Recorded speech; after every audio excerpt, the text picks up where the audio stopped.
Hey guys, welcome back to the Lovin Dubai show. It is Monday morning. Today we spoke about Pavel Durov's arrest, Kris Fade's Gummies getting ripped off, and His Highness Sheikh Hamdan at Tesco. And so you guys, you would not want to miss the show, so don't forget to subscribe to the Lovin Dubai show podcast wherever you get your podcasts from, and enjoy.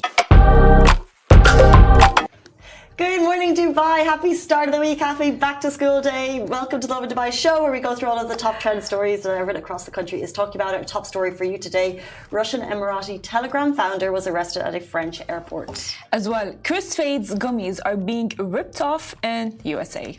Spotted, His Highness Sheikh Hamdan does the supermarket run at none other than Tesco. As well, mom visiting Dubai, grateful for this early morning delivery. We love that. Also, later on in the show, we're talking all things GAA, Donegal GAA, a new international GAA team forms in Dubai.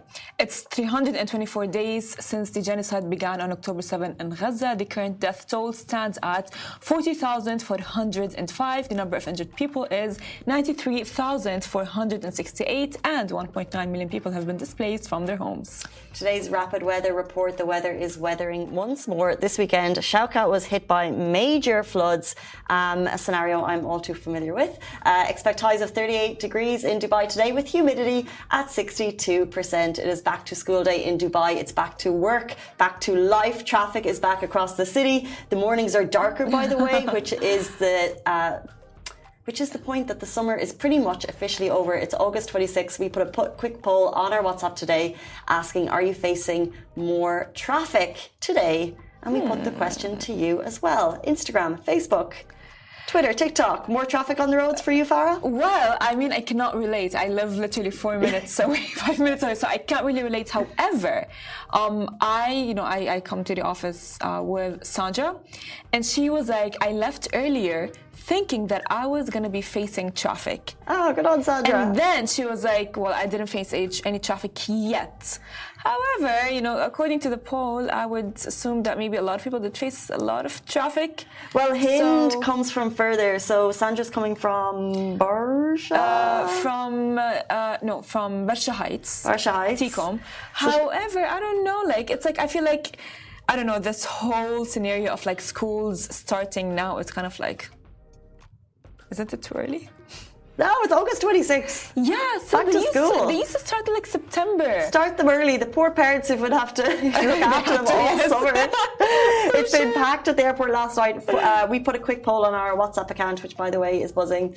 And we only have 50 answers in the last couple of minutes. But the majority are saying, yes, I'm aging 5 years of this traffic jam.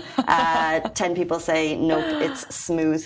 Hind came from, I think she comes from Sharjah, and it took her an extra 20 minutes this morning. So just be safe on the roads. Today's also the no traffic day, and you can clear 4 black points off your license if you are not involved in any accidents today, because they want a smooth traffic on the roads. They don't want to see any accidents, so please drive safely, and you could get 4 black points off your license. As well, I want to mention something that I remember back then when I used to live further away back in Gerhood.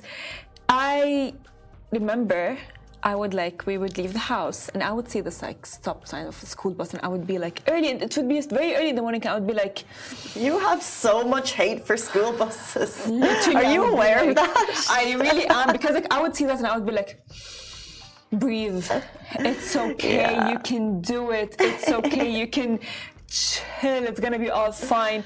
But it wouldn't be fine, because I would be having this dilemma in my brain and in my head, and I'd be like, oh my god. And I then remember, or my mom would be like, yeah, Farah, you know what, you used to be that annoying kid in this school bus, taking the time, being the annoying, I don't know, in an annoying school bus, knowing other cars. And because I've seen on my feed today, it's filled with parents taking photos of their kids' first day back at school.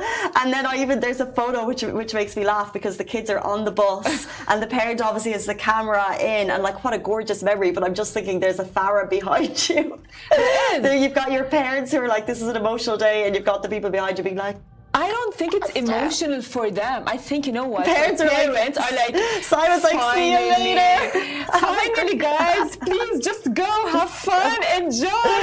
Yes, time for myself. Yeah. That's how I would imagine. Yeah, or just like time to get back to work and less stress. Simon's obviously a parent, and Ayana's going back to school. And, you know, I think as parents, it's challenging summer, so there's no love lost there. Oh God, yes. Good morning to everyone tuning in from all over the world this morning. It feels like hello from India, hello from Russia. Welcome to the Lovin Dubai Daily Show. We talk about top trending stories across the city and across the world, which leads us in to our first story of the day. Yes, so Russian Emirati Telegram founder arrested at French airport. So Pavel Durov, Telegram founder, was detained after his private jet had landed at Le Bourget airport, according to French media. He was arrested under a warrant for offences related to the popular messaging app. We're trying to get a lot more information on this one, but so far the investigation is reportedly about a lack of moderation, with the CEO reportedly accused of failing to curb criminal uses of Telegram. So when conversations relate to fraud or drug trafficking or cyberbullying, organised crime, or even the promotion of terrorism on the app, they have failed to curb those conversations, according to reports. People have also been saying that he might be facing 20 years of imprisonment. And let me tell you, like, you know, like when we were talking about this, like before the show, I was thinking, you know, like I do agree with the imprisonment, because like if you think about it, for Instagram, okay, when Instagram, like if you are posting something on Instagram, okay, and that is like, let's say, offensive or a hate comment, it would be like, this is a hate comment. Are you aware of that? And you can either click yes or not. Not always. Not always, but like if you think about this, app is up there with Facebook, YouTube, WhatsApp. It's got 900 million users around the world. And if he were to be arrested and imprisoned for this, it brings into the conversation moderation of all social media platforms and everything, and who is responsible and accountable for those conversations. This, it looks like it's saying that he as CEO is, which I can't really agree with. I think he's responsible for moderating the conversations. What he's been trying to do is create a platform for free speech. So obviously he's got people like Elon Musk who are supporting him, saying that, you know, free Pavel as a hashtag. I think I'm still not sure where I stand on it, but if he is held accountable, then therefore the likes of Mark Zuckerberg needs to be held accountable as well. Steven Spiegel, CEO for Snapchat, needs to be held accountable for every conversation that they do not moderate. We know, by the way, that Telegram previously denied having insufficient moderation. We know that Meta farm out their moderation. They've got companies, not actually Meta employees, but around the world doing moderation for them. But is it enough? Does it get rid of all of the drug trafficking conversations? I would say it doesn't. I would say there's definitely those types of conversations happening on those apps. And I imagine that if something like this were to go down, a lot more questions would be held against other people who run these platforms. And as ourselves, if you're the owner of an account and you allow those conversations. I agree with you. However, if let's say he played it in a very smart, safe way, right? Had like, I don't know, like, fine, if you want to apply to like, or have an account on Telegram, you know what? These are the rules, these are the regulations, however you can do and say whatever you want. He wouldn't have been imprisoned. He would have been like, you know what, hey, every user who did an account on Telegram have signed off this agreement, and like you know how like you go like, oh yeah, agree to all of these things, then he wouldn't be, I would say, held accountable. Because if you think about it in a way, like it is fine, like he wants to have a platform that promotes freedom of speech and so on. However, sometimes there's a difference between freedom of speech and sometimes freedom of speech that can affect someone else's, let's say, like mental health. Because like, how is it freedom of speech if someone is out there bullying me and making me feel like a bad person, or like, I don't know, not, I'd say, just because like they don't agree with my opinion or something like that, like it would be like kind of like bullying. So in that kind of like a way, I would say that's why he got arrested. So if he was like smarter, and maybe like had like those like, oh, agree, you know, like people were gonna just like, yeah, but I think what he's trying to do, I still don't know where I personally stand on it, but I think what he's trying to do is to create a platform for free speech, where people are allowed to kind of have those conversations. And they do say that they do moderate to an extent, but this will question how far the moderation has gone and whether or not it is enough. We will have more information on that, of course, since the office is actually here in Dubai. It's close to our hearts.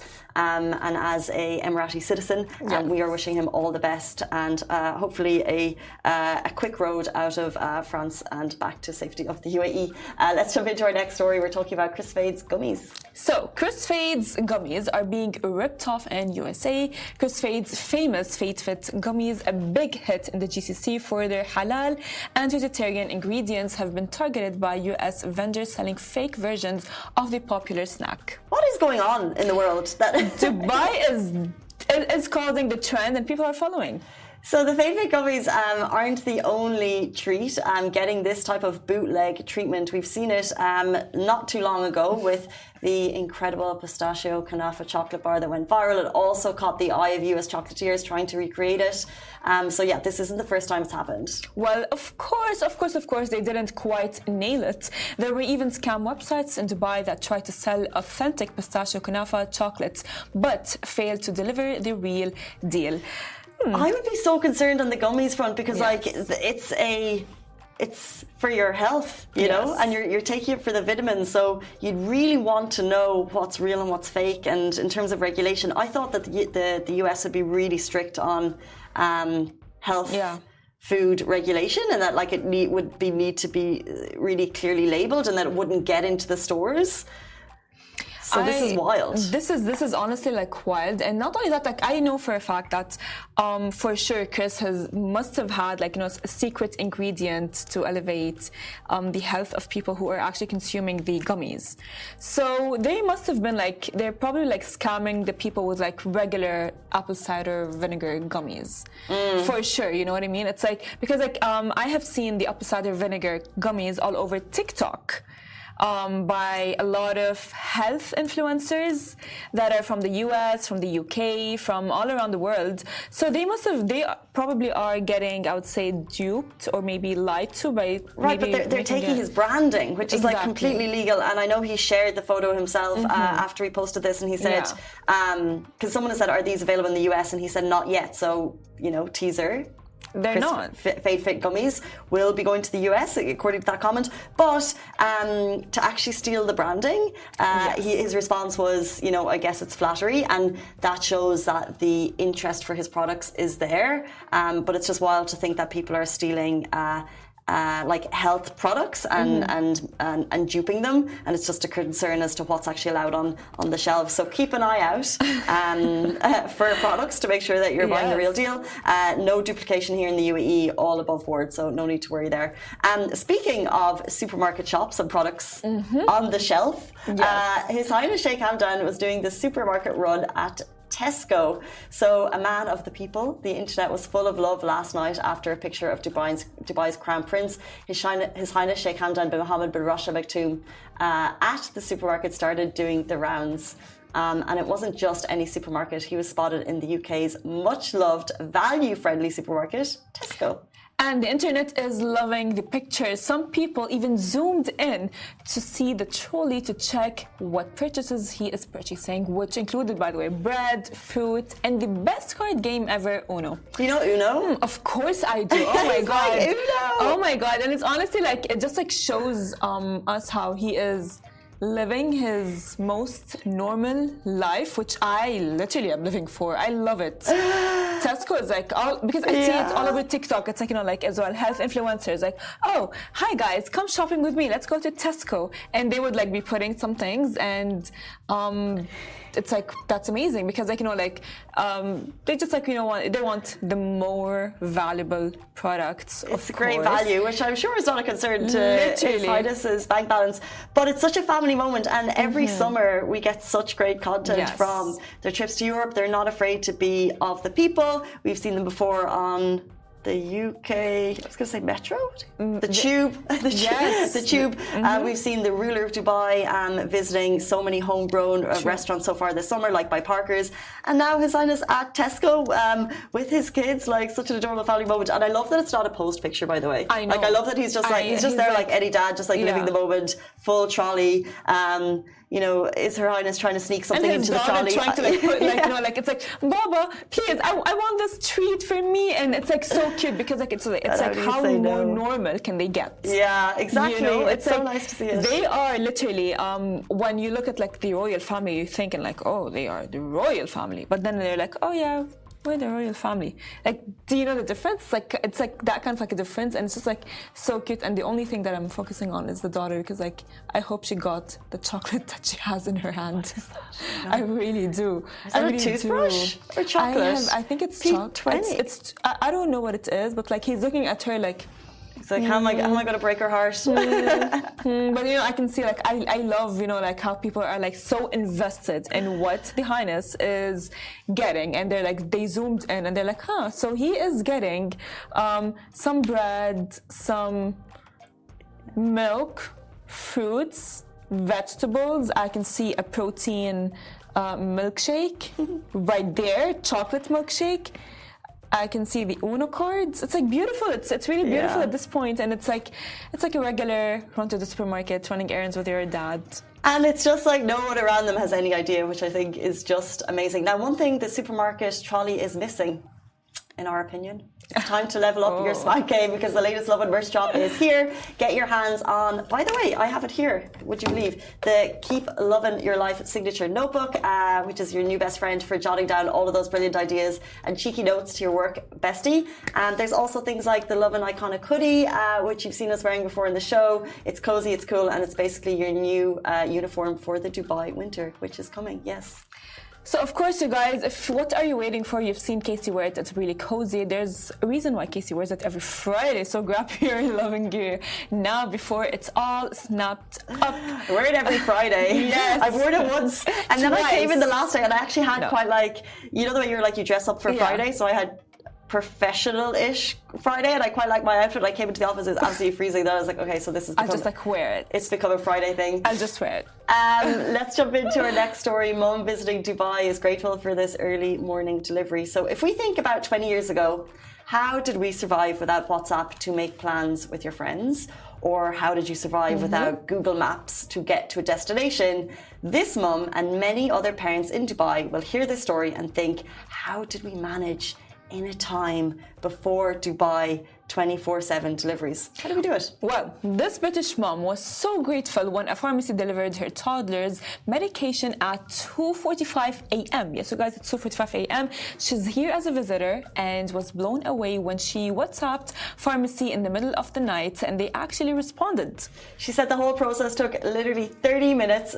So a shout out to Life Pharmacy for making that happen and make a mum's evening. Because can you imagine if you're visiting here and you're a mum and it's 2:45 a.m. and you don't really know the streets, you can't really maybe leave your baby, you don't want to, but you need this certain thing, whatever it might be.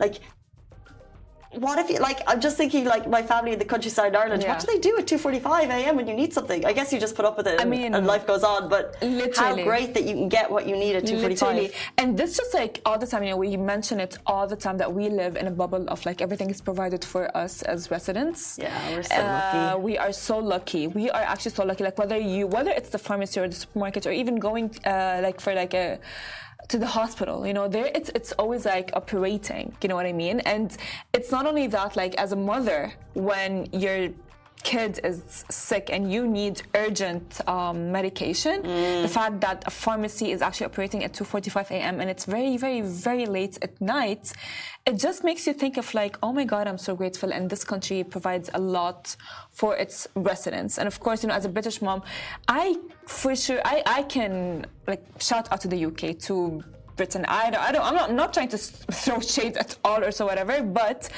they should probably think like, oh my God, do we have that in the UK? Or any country. Like it's not like a British thing. I think it's most people who come here, this was a lady visiting, and like this is just not something that most countries have. I live 20 minutes, like my home in Ireland is 20 minutes away from the stores, which close at like 6 p.m. Yes. They close at 6. Yeah. You go home and you want to do your bank in the evening and it's absolutely shut. Like there's like even the operating hours are so different. So it's such an adjustment. So I think she was pleasantly surprised. She is, because you know what as well, I have my family, I have a cousin who lives in London, I have other cousins who live in Austria, Switzerland and so on, and they all the time go like, everything is closed after 9 p.m. and we can't do anything. Or even 6. So yeah, so like shout out to you, Dubai. Thank you for being Dubai. Thank you for being Dubai. Okay, it's 8:50 on this Monday morning. We hope you're not stuck in traffic and you've made your way safely to work. Just a shout out before we move on to our interview. If you see parts of the show and would like to hear it in full, we also go live in podcast format.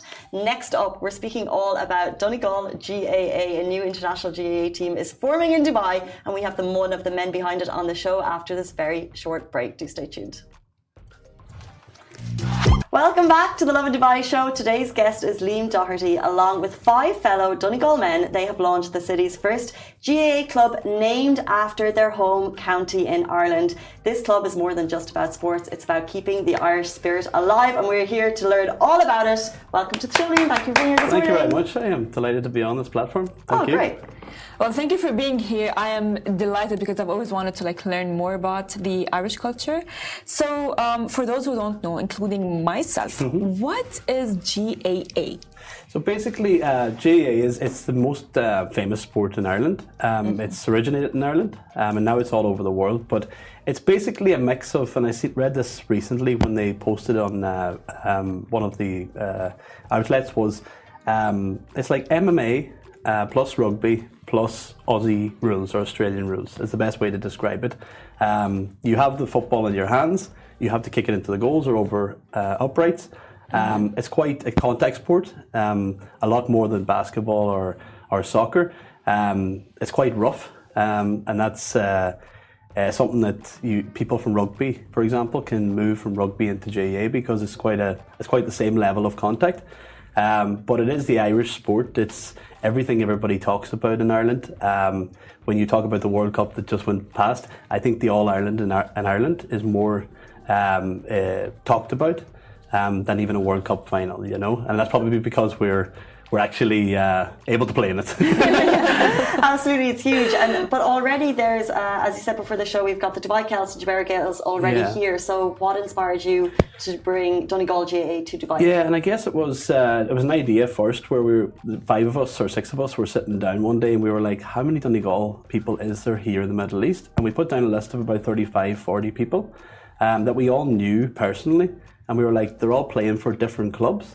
Why would they not, if there was a club here that represented them and who they are and their culture, why would they not play with that club? And that's where the idea started. Then it kind of got legs where people were talking about it. We heard some people say, are you starting a club?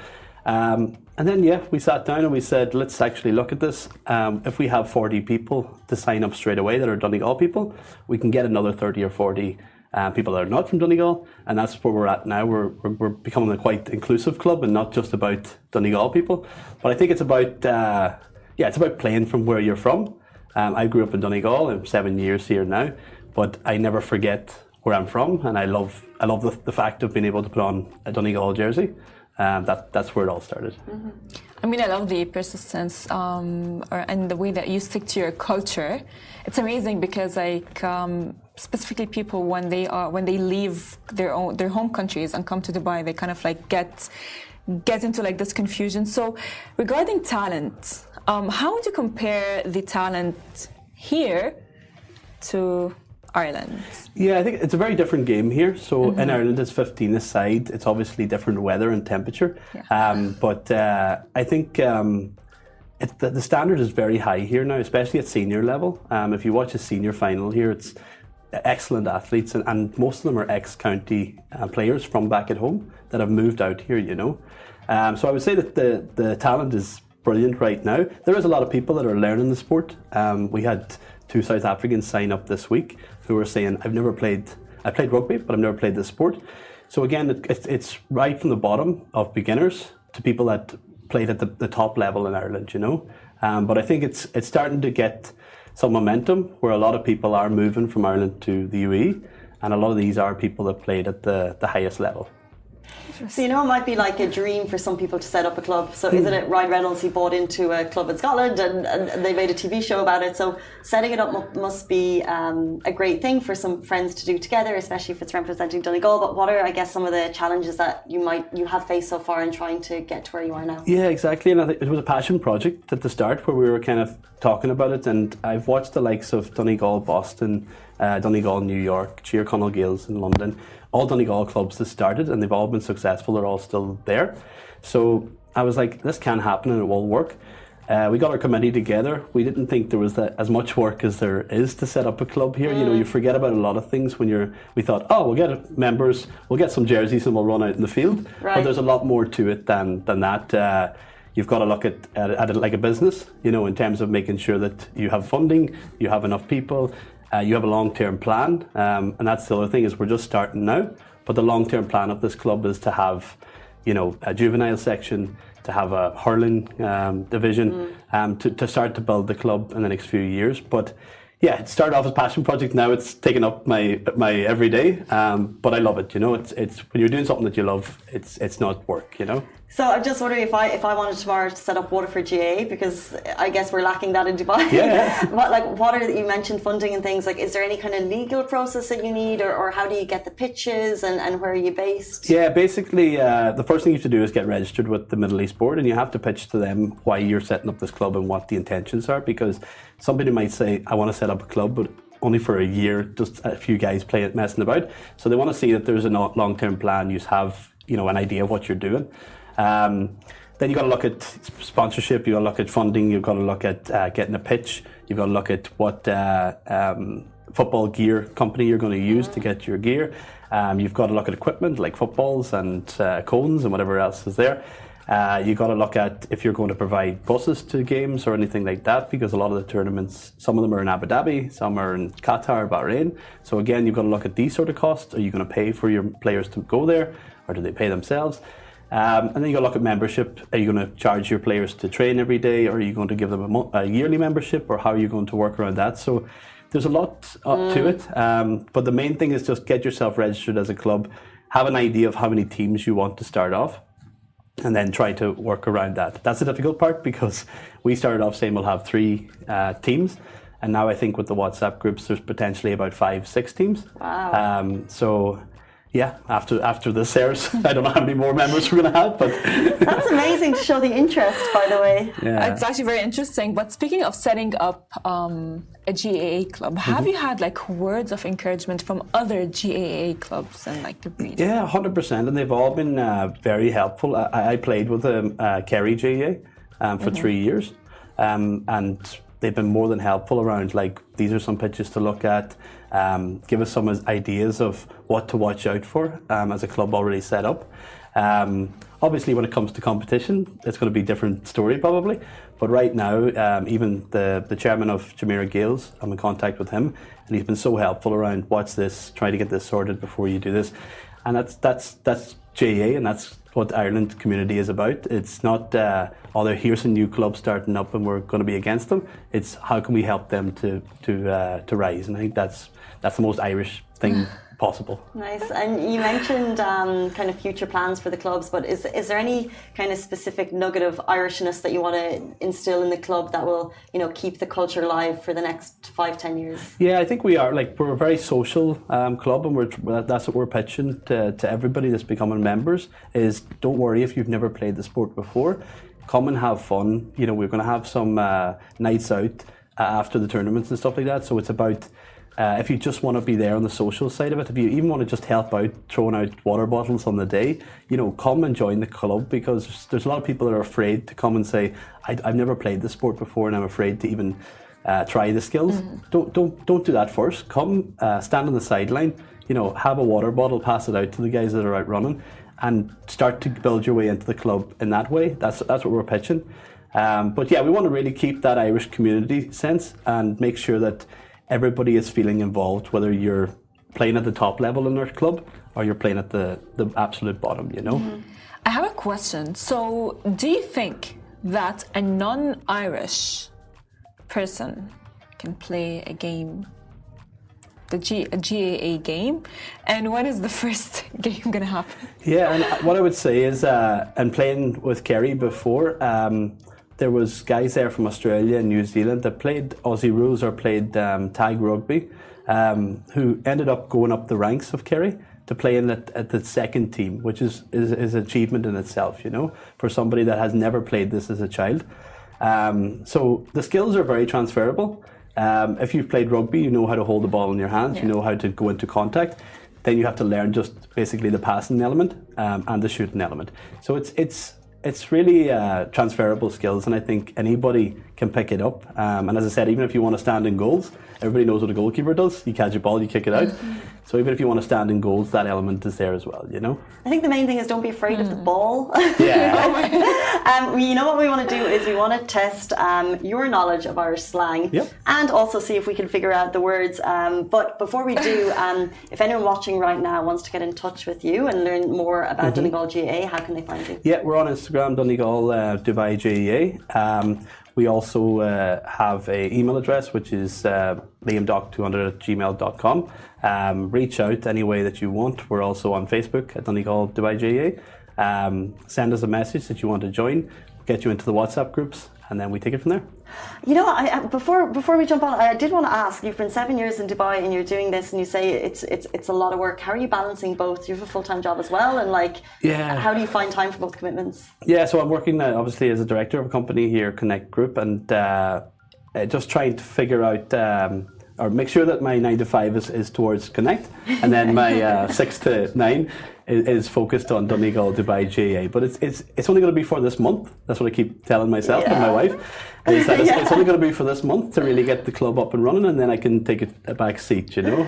I hope. Best of luck. That sounds like you're a very busy man. Okay, first word of Irish slang. Let's see if you can explain this to Farah and myself. Sound, yeah. So this is a very no. Oh my God, I'm already failing. I think Okay, let's guess the meaning. I think I should have prepared for this before. I should have studied for this exam, but it's okay. So you want me to explain it? Yeah. Yeah, so sound is basically somebody that is nice or good. Like he's a sound man, she's a sound girl. Oh. Yeah, or that even we say it in the tense of that sound. So that's good. Yeah. That's okay. Nice. Okay, I like that. Okay. Solid. Okay. Okay. Yeah, it's okay. Throwing shapes. Can I cheat? Can I cheat? Throwing shapes. What does it mean in Irish? Shapes. Shapes. Ah, you're close. You're an actual shape. Like a circle. Like a circle. Dancing. Like throwing stones. Dancing. Dancing. Yeah. So that's what we say when we're throwing. You were throwing shapes last night. She was throwing shapes at the weekend in Borasti. There you go.